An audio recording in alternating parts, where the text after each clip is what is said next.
Huh. Well, we got a problem today. You know how every day I open up the same drawer and I take out the sheet that tells me the words for the simultaneous sip? Well, I just opened that drawer and there's nothing in there, which means I shuffled that paper with the documents I threw away, which means it doesn't exist, unless I dig through my garbage. Let's take a vote. Should I dig through my garbage in front of you, or should I read the back of my mug? Which do you prefer? Read the mug. Look at that. It's a backup plan. Backup plan working like a charm. All right, if you'd like to make your day better and take it up to levels never before heard before, all you need is a cup or a mug or a glass, a tankard, chalice, a stein, a canteen, jug, or flask, a vessel of any kind. Fill it with your favorite liquid. I like coffee. And join me now for the unparalleled pleasure, the dopamine hit of the day, the thing that makes everything better. It's called simultaneous sip. And it happens now. Go. I'm feeling a little sorry for the people who do not have the official Scott Adams Coffee with Scott Adams mug, but maybe someday you'll catch up. Well, I know what you're thinking today. You're saying to yourself, if Dilbert is only showing on locals, and you say you're doing edgy stuff, that's what you say, how edgy is it? Well, I'll give you a hint. So this week features the new coworker, Dave. Here's Dave. Dave is black, but the joke with Dave, the new engineer, is that he's black, but he only makes fun of woke stuff. So he pretends to be woke and he pretends to pull people's legs, right? So Dave says in the first panel, he's talking to the boss. He says, "Why did you exclude me from mandatory sensitivity training?" And the boss says, "You don't need it. You're fine the way you are." And Dave says, "Is it because everyone will be talking about me?" And the boss says, "Only as a hypothetical." All right. Now, do you think I could have run that in a regular newspaper? Nope. Nope. Because the rest of the week is on this sensitivity training topic. And no, I could have not run that in a newspaper. All right, I got a question for you. How many are panicked about the U.S. dollar being lost as the reserve currency? In other words, the currency that people like to do international trade because they think it's a strong unit, and if you trade in it, you can always turn it into whatever else you want it to be. I feel like this was a big concern that's not a concern at all. My current thinking about it is it wasn't even important enough to really make a headline. So a number of semi-large countries and larger ones are agreeing to trade in their own currencies. And I don't think that's going to catch on. So I was looking at what the experts are saying, and here's the main thing you need to know, the one takeaway. Yeah, Mr. Floyd says the dollar will fall, Scott. Now the risk is, so let me say the risk. The risk is that if people want fewer dollars, because they don't need to own them to do trade, that there will be less demand, and then the value will fall, and then inflation will soar. But all of that requires that people would prefer holding other currencies. This is the key to understanding the whole thing. In order for people to stop using the dollar for their international trading, they have to think that the dollar is less stable or less secure than whatever else they were going to use. And at the moment, there's nothing close. So at the moment, the dollar is still the one that people want to own. Now, they could trade gold, but that's not so easy, right? You're not going to ship gold around. I suppose you could ship promises to gold or something like that, but I don't know how much of that goes on. So there's not enough gold, somebody says.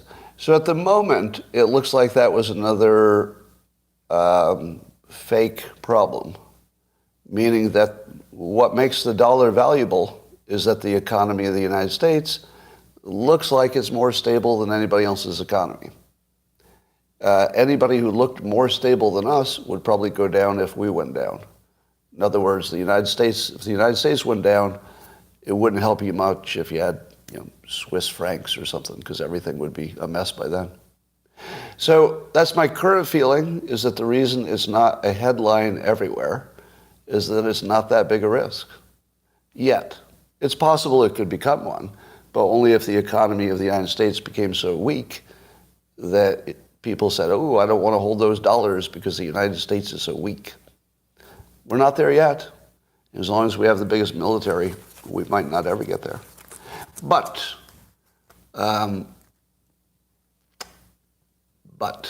yeah. 2/3 of the world is going to be on BRICS. They can, but just being on BRICS doesn't mean they wouldn't trade in dollars also, does it? Correct? Can you give me a fact check on this? The countries that are moving away from the dollar, that's just an extra option, isn't it? It's not making them unable to trade the dollar, and they're still going to prefer the dollar, even if they have an option of owning some weaker currency. Why would they take the weak currency? What would possibly make a company take a weak currency? If it's the only option, but I'm saying it's probably not the only option. Okay, well, we'll look into that. Here's a warning of the future. The German Federal Office of Justice is going to fine Twitter because they say, quote, the internet is not a lawless space, says the Justice Minister. Do you remember a prediction I made that if Google became too independent and too useful, that it would become illegal? The only reason that Twitter can exist is because it's sort of a fair fight. The left and the right are fighting it out. Well, it looks like kind of a fair fight. But if Twitter becomes the thing that is fact-checking the fake news, and it starts doing it reliably, imagine a world, and we could be less than a year away from this. Imagine a world where if somebody wants to fact-check something, they go to Twitter instead of the fact-checkers, because Twitter will put a context note on tweets. We might be heading there. And that really is dangerous for whoever's in power. And so maybe countries might follow Germany's lead and try to find legal reasons to make Twitter illegal and actually just put it out of business. So I think the biggest risk to Twitter is not that they don't have positive cash flow. I mean, that's a big problem. But at least Elon Musk owns them, so they could manage it if they need to. The biggest problem is that Twitter will become too honest and too useful just by adding context to the news. And then it's going to be illegal, because I don't think the people in charge, let's say they're Democrats, in this country would allow it. I think they'd find a reason to make it illegal. All right. So keep an eye on that. Yeah, we'll talk about Trump, of course. I saw a Rasmussen poll that said 60% of likely U.S. voters believe violent crime in America is getting worse, which means that 40% don't think that. 40% of America does not think violent crime is getting worse. No, this one's not a 25%er. But 18% think the crime problem is getting better. Well, it's sort of close. It's getting close to 25%. It's sort of in the ballpark. And 21% say it's about the same. Now, when I read this statistics, I imagined myself standing in line to vote. Just play the scene in your head. And you strike up a conversation with the person next to you who's going to also vote, just a stranger. And you say, wow, I'm really worried about the increase in violent crime in this country. And the person behind you says, what? And you say, yeah, the violence increasing in this country. There's the bail reform and et cetera. criminals are out, they're doing more crimes. And the person behind you says, that's not happening. And you go, no, it is happening. In fact, it's a big reason I'm in line to vote. And the person behind you says, no, I think actually the crime is reducing. It looks to me like it's going down. How would you feel knowing that the two of you were wasting your time? You were just canceling out each other's vote, and the person behind you who's canceling your vote is a fucking idiot. So your vote would be canceled by the dumbest person you've ever met, who's standing behind you in line, just canceling your vote. So you stand there for 2 hours to vote, knowing it made no difference. No difference. Now, it would make a difference, of course. Every vote counts, technically. But it would feel very demoralizing to know that you were in line with somebody who was actually voting, who hadn't noticed that crime is getting worse. That would not feel good, would it? Anyway, this should be the biggest story, and it did make some news. But the reason this isn't the biggest story, I don't understand. I guess it's because Trump's in the news, of course. But Democrat Senator Joe Manchin is hopping mad at the Biden administration because if you remember, Manchin reluctantly went along with the what was euphemistically called the Inflation Reduction Act, an enormous legislation that was supposed to do a bunch of good things, and Manchin negotiated to make sure that before he joined in, and he was sort of a deciding vote, that Biden would promise him that the money would be used in a way that made sense. And so he was promised that, says Manchin. Manchin voted for it.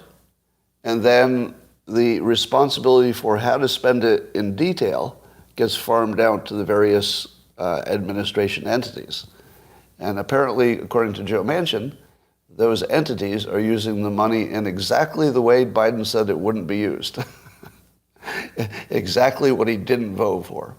So Joe Manchin, prominent Democrat, is calling out the Democrats for a bait and switch the size of which we've never seen before, I think. I mean, maybe you could come up with an example where something like this has ever happened. But the President of the United States ran a bait and switch so egregious that a prominent Democrat is saying, this is way over the line. This is horrible for America. They lied to me. They lied to me, which means they lied to the country, right? Because Manchin is part of the communication of what was in and what was out. This is the worst thing in America right now, by a mile. Name something that's as bad as this. This is the biggest news. And I saw it in one tweet. If I'd missed one tweet, I wouldn't even know it was a thing. One frickin' tweet. They're saying that, some are saying that Manchin is lying and that he didn't know that he did know how it was going to be. I don't think so. I mean, maybe I'm a bad judge of character, but I saw him talking and he looked pissed, right? He did not look like he was acting. He looked pissed, like the real thing. You can't really act that well. That was genuine anger. Yeah, he got screwed, and he's calling him out. Now, I don't know if he's going to become a Republican. That's a lot to ask. But how is this not the biggest news? How in the world is this enormous, enormous thing of great consequence to the country? It's a tweet. It was on Meet the Press yesterday, so it was news. But it's not a headline today. So that's amazing to me. So let's see, what are we concentrating on instead? There's this gigantic story, the main headline, that Trump once put a payment that no one cares about in the wrong column in terms of, financial reporting. And there was no victim, nobody was worse off, but there was a payment that might be in the wrong category. And we're going to pay attention to that instead of the fact that the entire country had been baited and switched on the most significant piece of legislation in a long time. That's where we are. All right, well, the continuing reverberation of Marjorie Taylor Greene in her 60 Minutes appearance, in which she suggested that Democrats are pedophiles. And she backed that up by saying that their support of trans training for kids and trans exposure to kids in schools and such is sexualizing kids. Now, you could argue that point, which is not my intent today. You could say, well, that's hyperbole. That's sort of stretching a point to, make that word fit. Maybe. But I'm totally in favor of it as long as Democrats want to call anybody who supports a Republican a racist. I'm all in. They're all pedophiles, if you'd like to call them that, because I'm done arguing that somebody is or is not a racist. That's the trap. The trap is to get you to argue that you are or not a racist. Here's what MTG, Marjorie Taylor Greene, did. She caused Democrats to have to defend themselves as not being pedophiles. Thank you. That is the correct response. Does she believe that Democrats are all pedophiles? No. Of course not. Nobody does. Literally nobody. Will that stop people from saying Democrats are pedophiles? I hope not. I hope not, because it's the right attack. Although I'd love to see that modified into something closer to, maybe something closer to, you wouldn't want to have Democrats watch your kids. So we'll see if that catches on. All right, here's the thing that the Washington Post doesn't understand, and the rest of the media. Every time you give Marjorie Taylor Greene attention, and you say, no, that's so unfair to call the Democrats pedophiles, you're reminding the public that somebody has an argument that they're pedophiles. The more they say it, the truer it becomes in the minds of people who are watching. So they can't help themselves because it's just too delicious and they have to jump in. So they're basically boosting her signal. And she is an energy monster. The more energy you give her, the stronger she will get. And they haven't figured this out yet, because it doesn't work that way with everyone. Right? That's a Trump thing. It's a Marjorie Taylor Greene thing. There are a few people who will fit in this category, but not many. She's definitely one of them. She's an energy monster. But the Washington Post tried to reframe her comments about the Dems being pedophiles as really basically a dog whistle against trans people. Did anybody see a dog whistle about trans people? I'm pretty sure she was only talking about children. And if you're trying to make that about trans rights, you're trying too hard. That's a little bit too much work to defend yourself. So that's a losing play. If the Democrats are going to defend what Marjorie Taylor Greene would call sexualizing children, have at it. You should talk about that all day long. Let's hear more about how she's wrong that they're sexualizing children. Now, again, I'm being very careful. I'm not weighing in on the argument itself. I'm talking about just the persuasion, just the repetition, just what gets put in your mind at that level. And the Democrats are losing badly to her at the moment. She's absolutely in control of this conversation. Energy monster. So, all right, I remind you, I'm not agreeing with anything that or everything that Marjorie Taylor Greene has ever said or will ever say in the future. That's not what I'm about. I'm just describing what she's accomplishing, basically. All right, here's Mehdi Hassan, who I believe is an MSNBC person. Is that true? I think he's associated with Democrats, I think. And he tweeted this. He says, "Thanks Leslie Stahl in 60 Minutes. the day after their softballs and normalization, Greene is not just doubling down on her, quote, Democrats are the party of pedophiles smear, but also suggesting Biden is one himself, with horribly edited videos of him. Horrific. To which I imagine Marjorie Taylor Greene would say, thank you for your attention. Thank you for your attention. To this point, thank you for boosting the signal. Well, I think that CNN has finally gotten the message that the use of the walls are closing in on Trump is not the insightful comment that it once was. And so with great interest, I've been watching how they would modify their comments, because we like to laugh at them when they say the walls are closing in on their headlines. So I'd like to give you what CNN now has a headline that apparently is in replace of the walls are closing in on Trump. All right. Here's their backup, their B plan. Instead of saying the walls are closing in on Trump, the headline on CNN website today was, Trump is losing his capacity to control his fate. What does that sound like? Losing his capacity to control his fate. That's a little bit like, I feel like he's being squeezed. It's like he's being put in a tight position. What would be another word for that?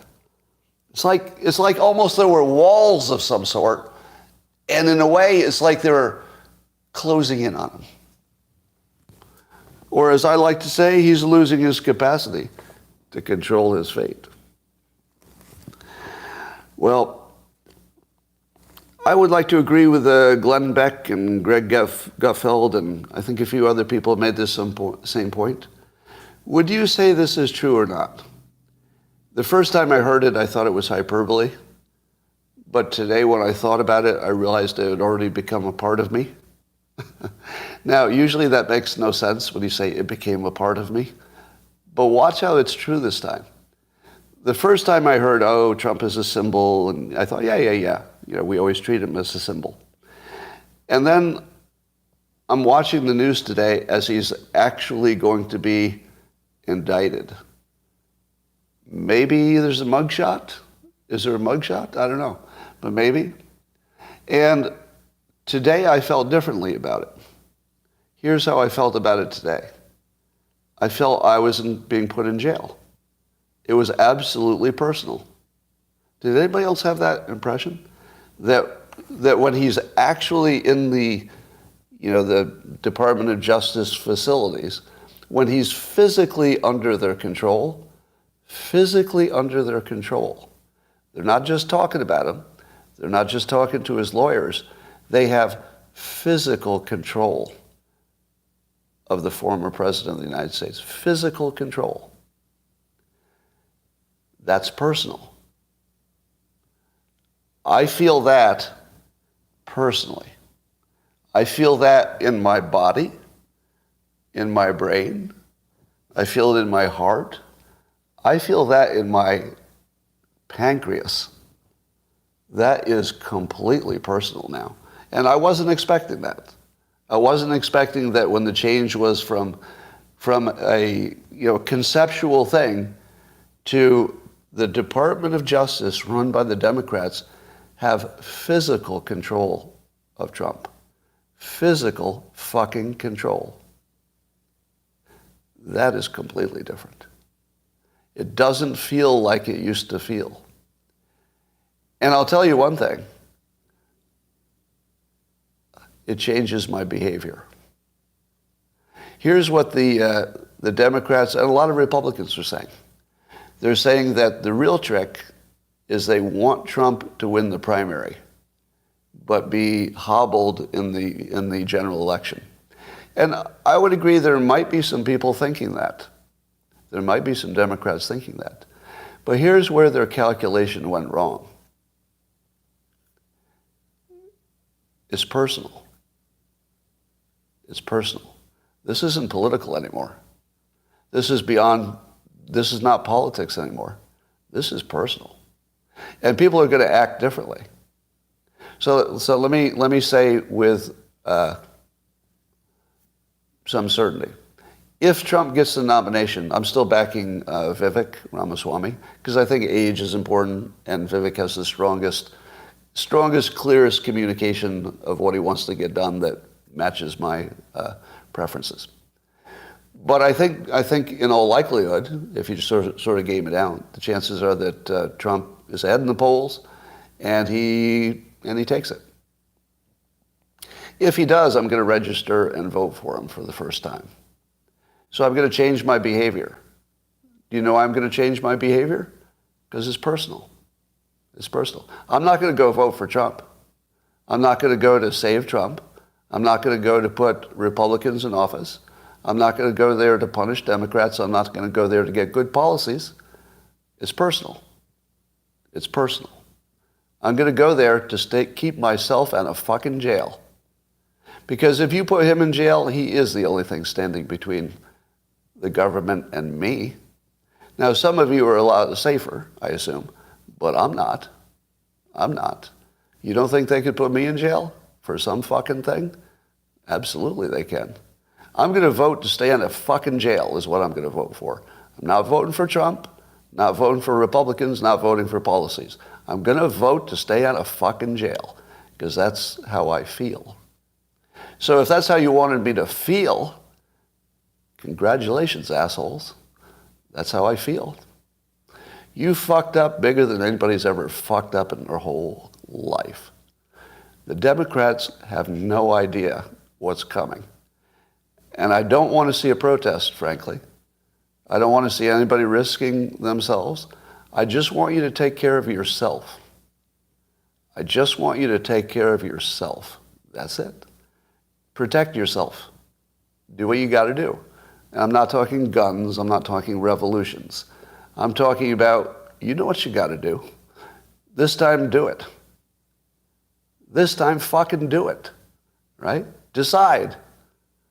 Don't think about it. Don't talk about it. Just decide. It's time to decide. Now, if they let him out, you know, and the whole thing turns into nothing, then I'm going to say, all right, you know, back to politics as usual, pick your side, etc. But if they take him out, if this actually either doesn't allow him to run or they put him in jail, God forbid, that's a different game. And I don't think they quite understand the level of fire that they're playing with. They do not understand. Don't tell them. Don't tell them. All right. So there aren't going to be, the judge ordered that there aren't going to be cameras in the proceedings. Is my head going to explode right now? Really?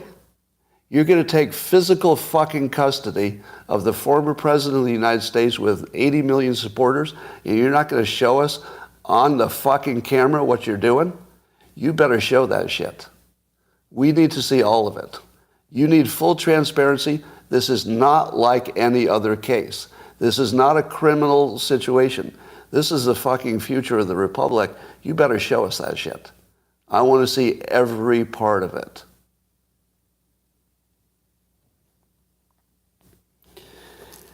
Secondly, apparently there might be some kind of a gag order. I don't think we know that would prevent Trump from talking about the proceedings. Rejected. Fucking rejected. Rejected. If there's a gag order, I want him to violate it. Please. I want him to violate it. And if he goes to jail, game on. You can't gag the fucking president of the United States. Former president. Possible future president. You can't fucking gag him. You can't turn the cameras off. You can't.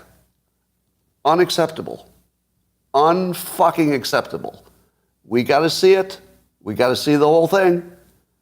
Unfucking acceptable. Gag order? Fuck you. Fuck your gag order. Fuck your gag order. If he has one, I hope he violates it in the first second. I want to see him violate the fuck out of that gag order. What about the alleged, so do you think there'll be a mugshot, or do you think he'll be an exception? Mugshot or exception? What do you think? Probably mugshot. Some say exception. Yeah. Do you know why they would make an exception? If they make an exception, do you know why? Because it would help him. Yeah. If that mugshot exists, you know the Republicans are going to use it more than the Democrats, right?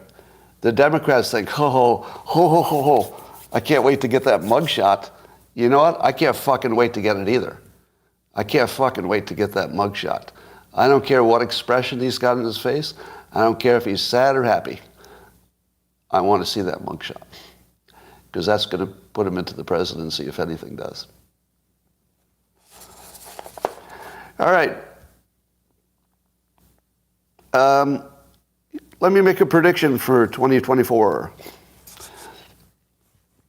This will be a conditional prediction. All right. So I withhold the ability to change my prediction later based on a different theory. The current prediction goes like this. You've heard Elon Musk say this. You've heard me say it before, that reality tends to follow the path of greatest entertainment. And you see it over and over again. The path of greatest entertainment. What would be the path of greatest entertainment, good or bad? I'm saying you might hate it or you may love it, but it would be the most clicky, you couldn't take your eyes off an entertaining thing. The most entertaining thing goes like this. Between now and the election in 2024, Trump is running. Let's say that he's not taken out by any legal processes. And wait for it, and the Kraken happens. Do you remember the Kraken?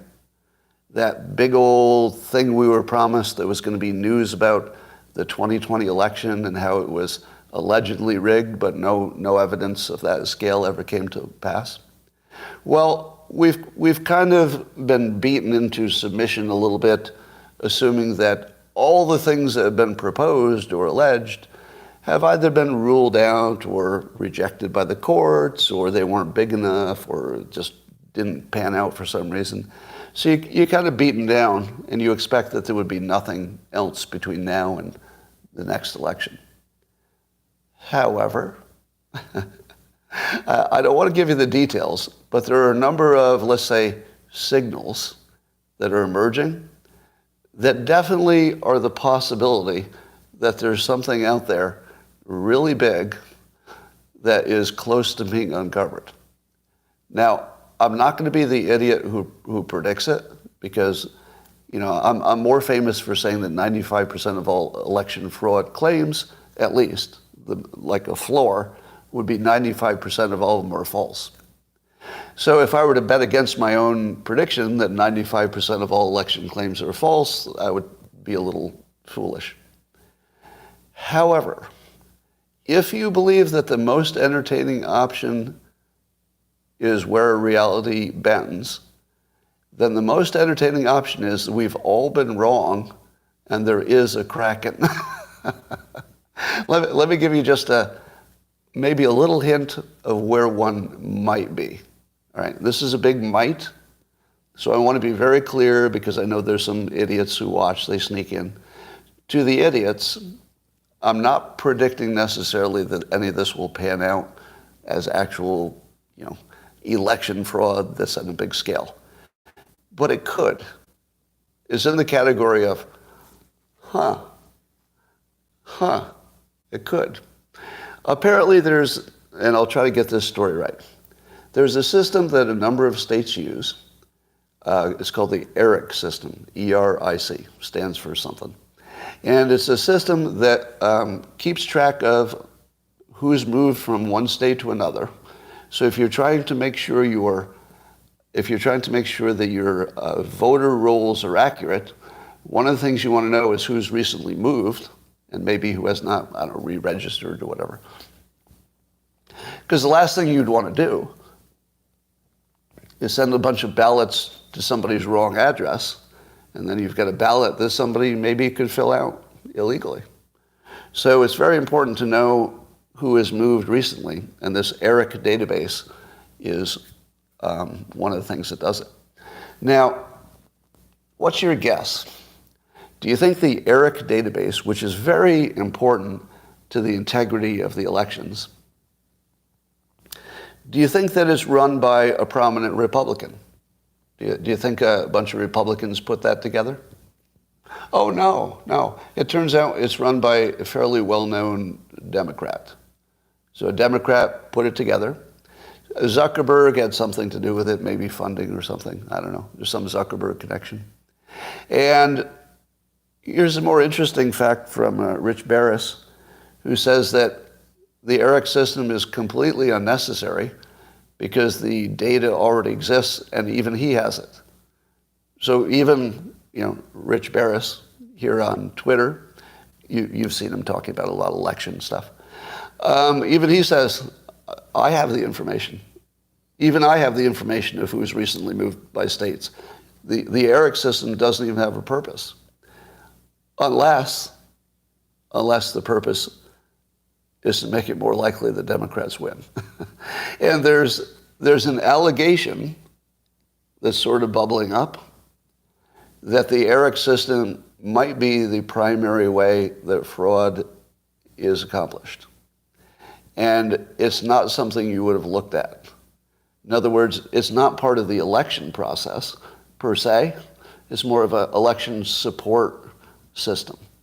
So if you were looking at the election, it would be hard to detect that anything was wrong. But if you looked at how we got to the election, maybe there is. Now, I think I've done a poor job of explaining what it is and the risk. So if you're interested, you should read on it. But the only point to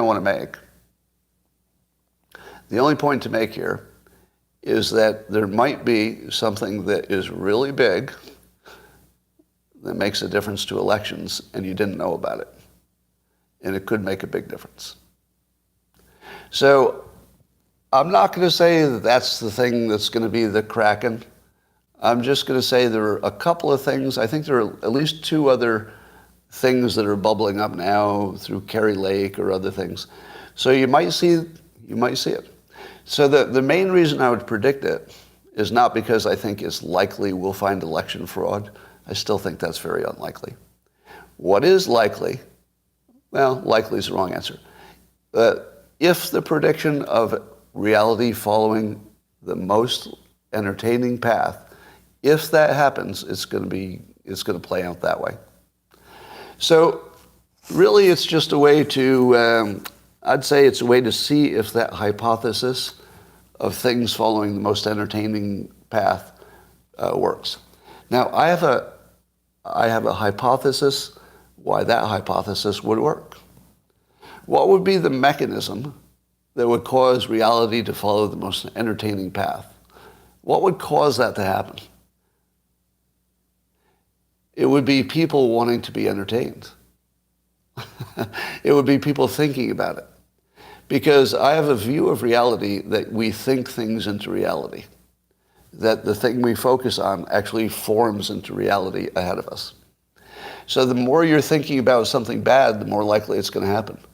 The more you're focusing on a good future, the more likely that's going to happen. And I believe that a whole bunch of people are thinking about election integrity in 2020. And so we might actually think it into existence because it's the most entertaining thing, and that's why we think about it a lot. And again, entertaining means it brings our attention to it. Not that we enjoy it, but our attention is drawn to it. So we might be just thinking it into existence. We'll see. All right, I've been trying out my new attack on the woke by simply saying good performance. Because my theory is that the wokeness is not about anybody that they're complaining about. When they complain about me, it's not ever about me. It's about them showing themselves in a certain way. It's about a peacock showing its feathers. So instead of arguing on the merits, where I might say, no, that's not true. I have never been a cannibal. That never works. because you're just repeating yourself as a cannibal all the time. You're making the Marjorie Taylor Greene, trap mistake. The more you deny it, the more it sounds like it's true. So instead of denying anything from woke people, I'm simply going to call them out this way. Here's an example. Roy Graham said to me, Scott, this is because I posted a tweet that asked people if they'd be comfortable having a Democrat babysit their children. And 75% of the respondents, mostly Republicans and troublemakers, said no, they would not be comfortable with a Democrat watching their children. Allow me to do a public service address for the stupid people who may have wandered in here by accident. This doesn't apply to locals, but there might be some stupid people still on YouTube, and it's important to talk to them. So when people answered that they wouldn't want a Democrat to babysit their kids, that doesn't mean every Democrat. I have to talk stupid so the stupid people will know I'm talking to them directly. They don't mean every Democrat. No, because if they, let's say maybe their mother was a Democrat, do they mean that they wouldn't trust their mother watching their child? No, it doesn't mean that. No, stupid people. No, stupid people. Listen to me, stupid people. It doesn't mean your mother. It doesn't mean the exceptions. It was just sort of a general feeling of that. All right, so that was just for the stupid people. So Roy, talking about that Twitter poll I ran, he said, Scott, what, in all capitals, what is the point of posting this? To generate hateful responses, which you will get a lot? This is really lowbrow, and it is not funny. Please. To which I responded, good performance, Roy. Well done. How well does that work? Is that not perfect?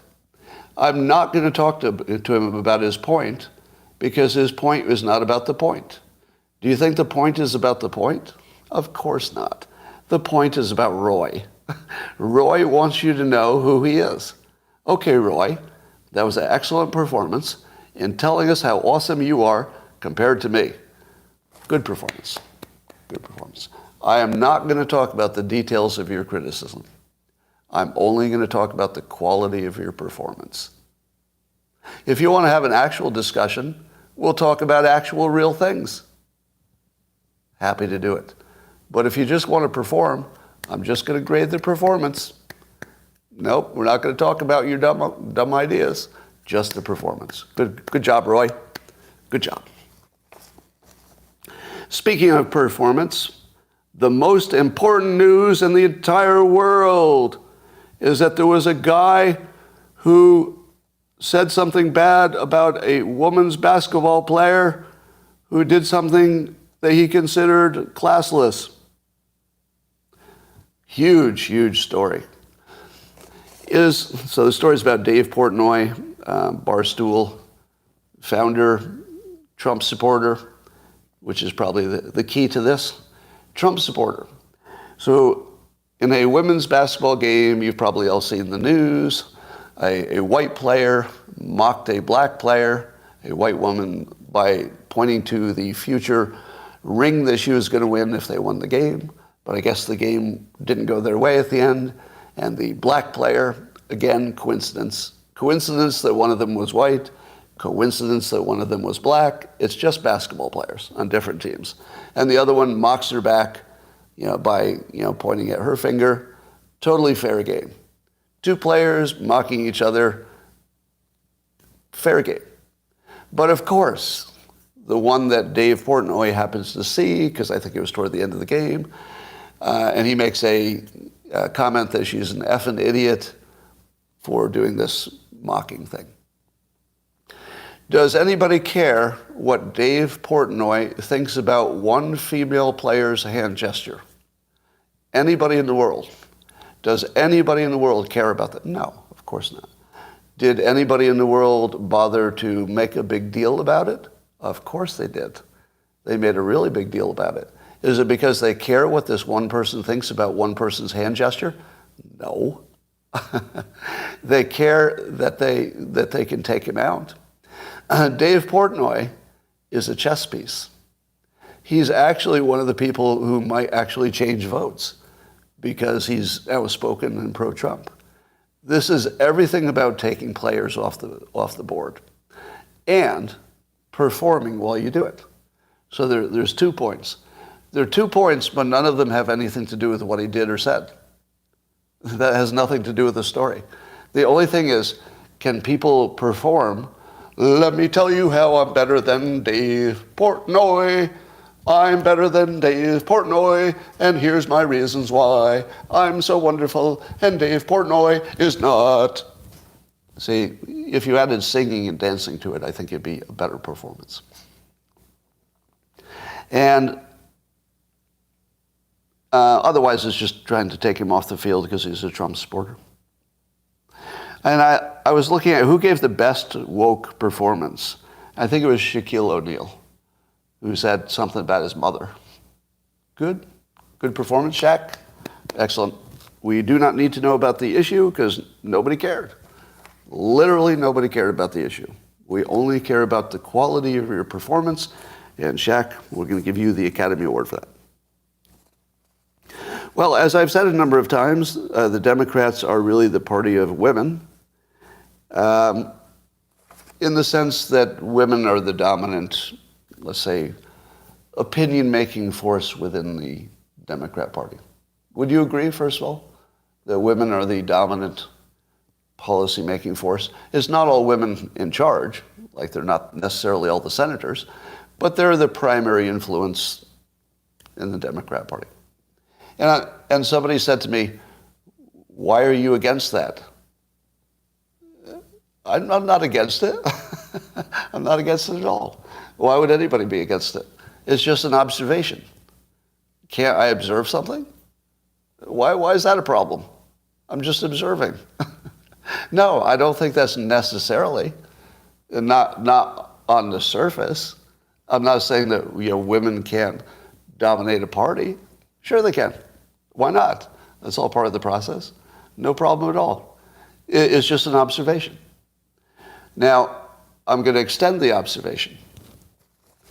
Is it my imagination or most trans people who transition from male to female, most of them are probably lean Democrat, wouldn't you say? Is that a fair statement? Not all. Let me take a moment. For the stupid people, I don't mean all of them.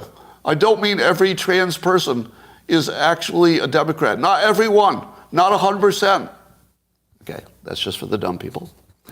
But generally speaking, wouldn't you say, probably lean left, yeah.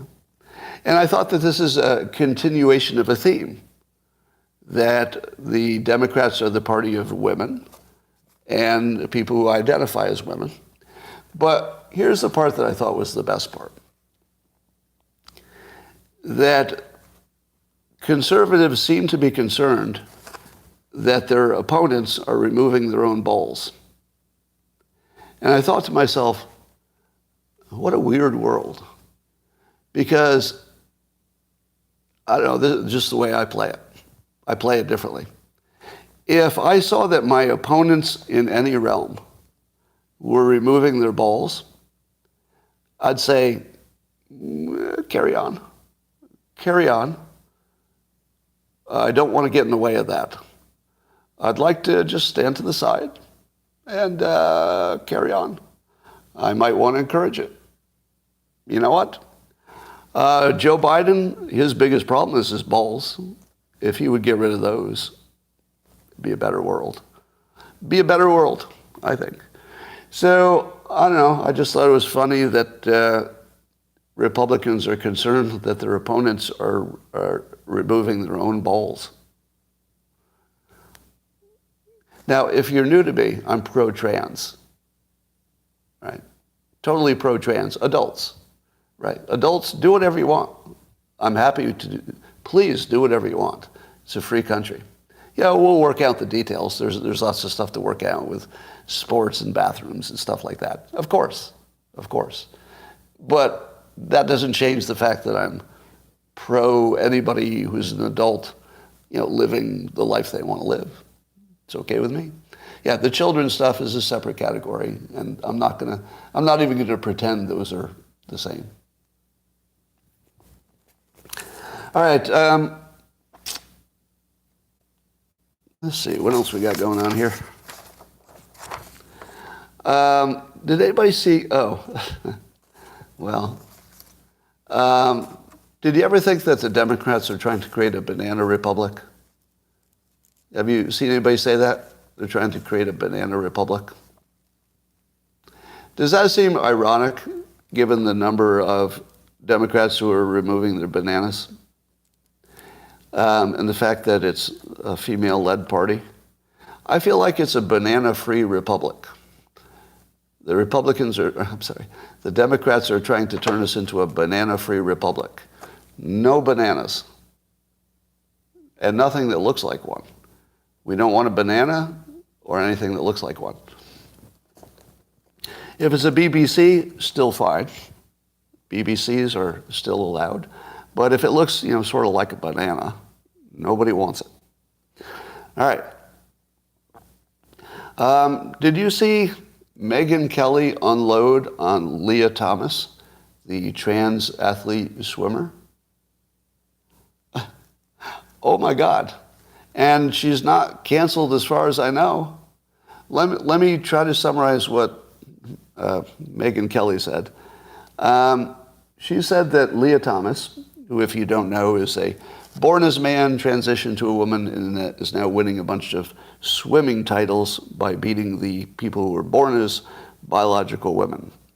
And Megyn Kelly says it's a sexual fetish, and that we're praising, this was her opinion, that Leah Thomas is being praised for something that's just a sexual kink, which, according to Megyn Kelly, is dressing in women's clothes.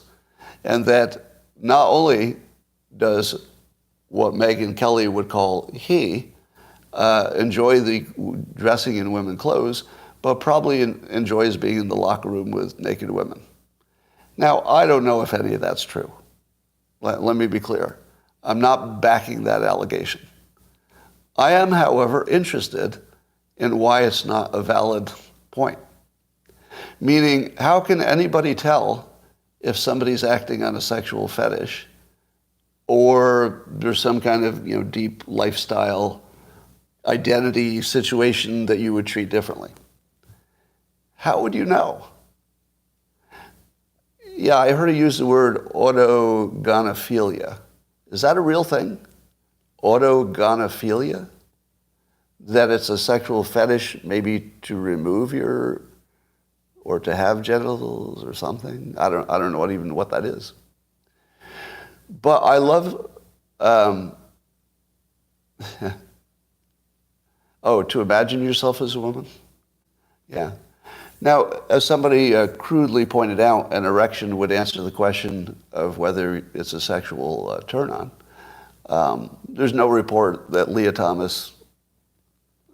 is Leah Thomas intact? Is that the right word? Or is her... Leah Thomas has not had surgery, right? Yeah. So that makes it a little extra suspicious, doesn't it? Makes it a little extra suspicious. Now, I would imagine if you were trans, you would say, no, it doesn't. There's nothing suspicious about that at all. It's just a lifestyle thing. So I'd like to acknowledge that would be a legitimate opinion.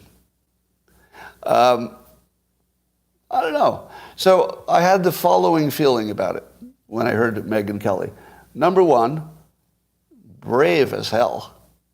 Can we take a moment to just register how brave that was for Megyn Kelly to state that opinion loudly and proudly?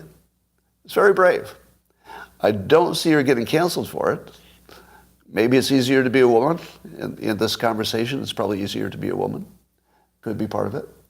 It could be because she hit a nerve.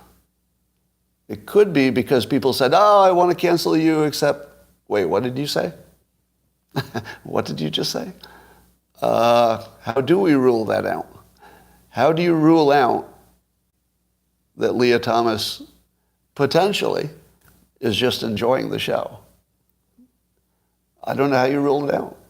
Now, in a country where you're innocent until proven guilty, you have to act as though there's no crime, right?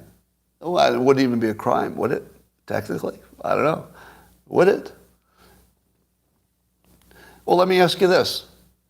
Would it be a crime if you did not genuinely think you were a woman? Then it would, right? It would totally be a crime if you pretended to be a woman just to have access to the women's locker room. That would be a crime, wouldn't it? So how do you know this isn't a crime? And by the way, I'm not saying it is, because this depends 100% on what's happening in a person's head, how they're conceiving of what they're doing. We have no insight into Leah Thomas. We can't know what's in that head. So I'm not saying that there's anything wrong. I'm saying that you can't tell. So it's then you'd have to ask the question, if you can't tell there's a crime, isn't it wrong and unethical to call it out as maybe a crime? That's an argument. I would listen to that as well. Yes, we cannot read minds, so there wouldn't be no way to know. No way to know. I was hoping that the Leah Thomas thing would be the straw that broke the camel's back, so to speak. That more biological men would pretend to be women. There's some weightlifter who holds the record for women's weightlifting. That's basically a guy who wanted to prove a point, so he identified as woman just to win the contest. I thought that would be so massively done that the whole thing would fall apart.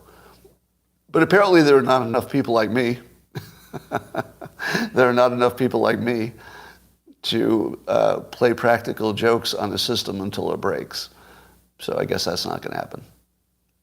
It broke the camel's toe. That's funny. So I think Martina Navratilova had the best opinion, which is, by the way, very close to mine. All right, so this is Martina Navratilova. She says that the trans should not compete. The born as men should not compete against the born as women. But she does say that a third category should be created. So you'd have men's, women's, and then open. The open category would be anybody who identifies as anything who just did not fit comfortably in one of the other two categories. And that feels okay to me. Now, of course, there's it's expensive to create a new league. If you were a school system and let's say you were required to do it, you might have 5 people who would, you wouldn't even maybe have a basketball team. You wouldn't have enough people. But maybe it doesn't have to be school against school. Maybe several schools could get together and say, all trans athletes who are born male, those are the problematic ones, can play against each other. They got their own league. And by the way, anybody else can play too. You don't have to be trans, but it would be a league where you could be, if you want to. Would that work? Actually, I could imagine myself playing in the trans open league. I can imagine that. If I were to play soccer in high school, and you said you could be on the men's team, or you could pretend to be a woman, I suppose. No, you can't do that anymore. I couldn't be on the women's team. So I could be on the men's team, and I would be competing against the best male players. Therefore, I would sit on the bench. Follow me on this, right? I'd be playing against the best male players, so I'd probably sit on the bench. If I joined the trans league that wasn't just trans, it's anybody who wanted to play, I would play against people who were, I'd end up in some league that's similar to my skill set. There'd be some women in it who were good at soccer. There'd be some trans athletes in it, of course. And I'd be playing on an even field with people I was competitive with. Fine.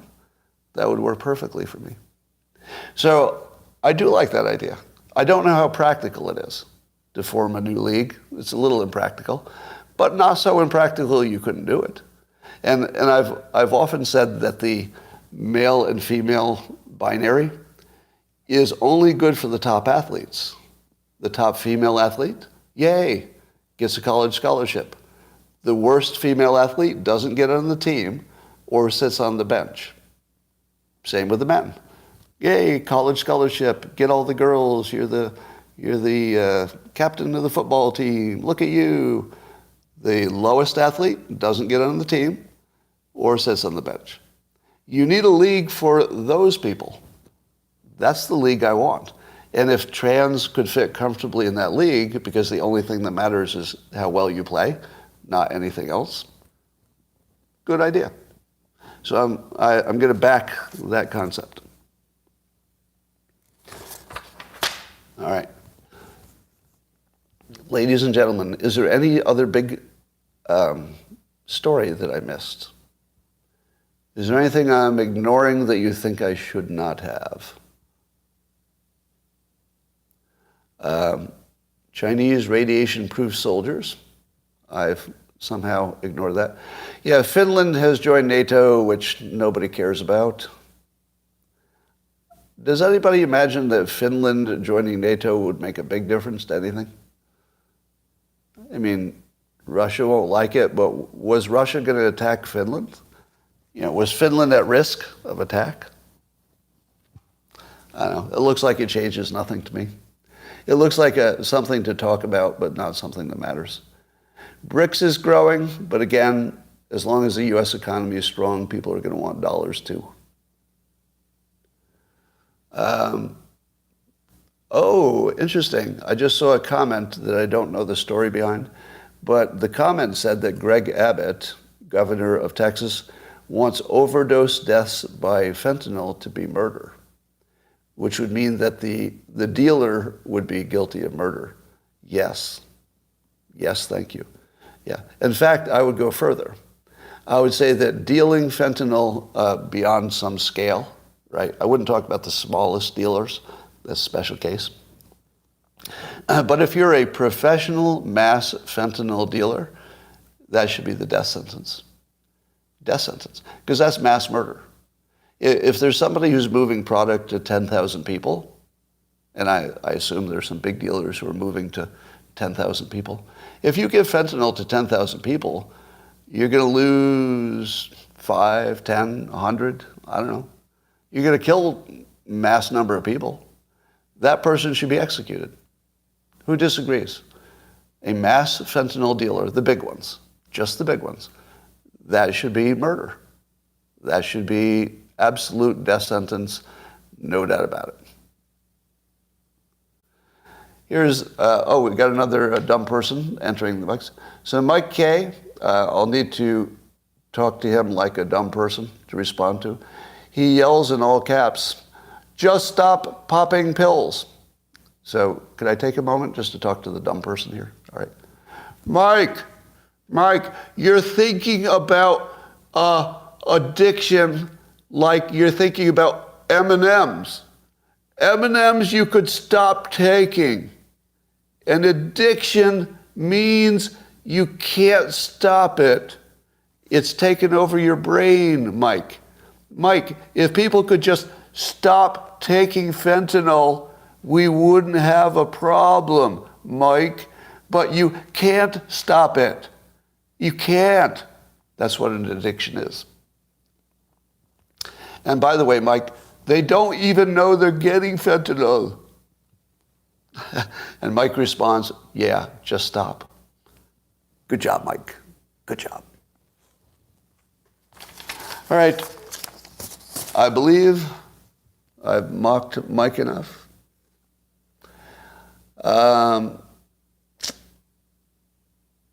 Get hose again? What? NPC alert. More mocking, please. Does everybody appreciate it when I give the special announcements to stupid people? It's a mixed bag. Some no, some yes. Some no. I guess you don't want to be on the receiving end. All right. And Oh, here's another all caps. I've noticed that all the dumb people like to signal their who they are. N. Jacob de Caliete says, "Stop taking drugs. Better yet, do not start." You know, if only somebody had thought of that. Stop taking drugs.